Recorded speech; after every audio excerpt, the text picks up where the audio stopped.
Hello again, Roy.RealEstate here with Coldwell Banker Legacy in San Angelo. Today I want to talk to you a little bit about coronavirus and how that can affect the home buying and selling process. Now, obviously things are fastly moving in this thing, so you just got to kind of realize, hey, this is on March 24th at a little afternoon.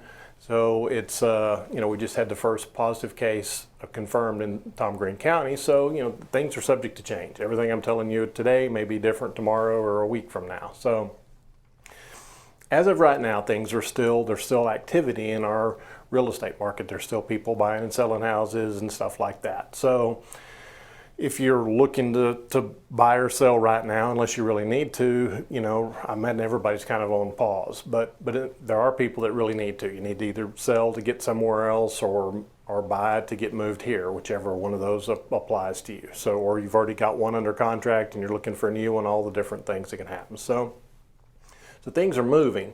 So I guess the big question is, what are the things you can do and what are the things to watch out for? So the things you can do, particularly, is when you get ready to, if you're looking at houses, you're a buyer, is do as much as you can online to limit your search.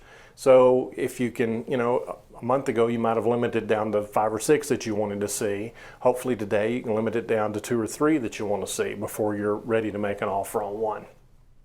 And that way there's just less exposure for the sellers and the buyers. Less exposure is always a good thing. It's most of the things that are going on in our country now, they're not really trying to stop the spread, they're just slow down the spread so that it doesn't just overwhelm our medical personnel, medical resources. So if you go see 3 houses instead of 6, there's 50% of the risk of something happening.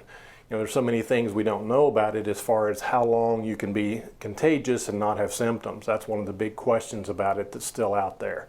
So, you want to just limit that as much as possible. It's another thing, I've talked before about the virtual showings using Matterport or something like that and videos and how important those are. And those become even more important at a time like this.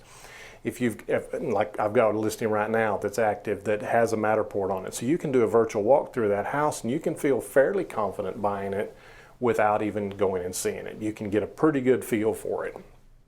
The other thing you can do is ask me to go do a video walkthrough of the house, stuff like that. And we can do it interactively or do a YouTube video, whatever is the easiest. And so, go back and see that. So sometimes interactive would help. So I can do that without you having to go. Just be cautious as you're going through it, take precautions, wash your hands, all the things. Try to touch as little as possible as you're walking through a house, doing those kind of things. So the other thing that's going to be an issue in the future very possibly is lending issues, because some people have either temporarily or permanently, who knows, lost their jobs. If you hadn't worked for a week or two and before you close, they're going to verify all your employment stuff, re-verify, and want to see check stubs and things like that. So that has the potential to throw a hiccup in it if maybe up until this point you've been working steady and getting a steady paycheck, but something happens tomorrow and that changes. So that's going to be a thing that's going to be in flux and you just have to be aware of. And honestly, I don't know what all is going to happen with it. I mean, there's more questions at this point than there are answers. The Texas Association of Realtors has come out with a form that can use an addendum to go with the contract saying, hey, if this closing is delayed because of coronavirus, then there's an extra 30 days basically to get it closed. But that's brand new in the last few days, so who knows how that's going to play out and what's going to happen. Closings can be done. There's actually, for about a year now, you've been able to in Texas to do virtual notary services. So, because a lot of the forms you sign closing have to be notarized. So we've already had it in place, but it wasn't very popular, wasn't very common, weren't very many people approved to do it. So that's probably going to change. So there may be more virtual stuff where you don't have to go into a title company for closing. But somehow we're still going to get money there, whether it's wired, which has been a wire fraud has been an issue. So you want to be careful about that. Make sure you've got good information.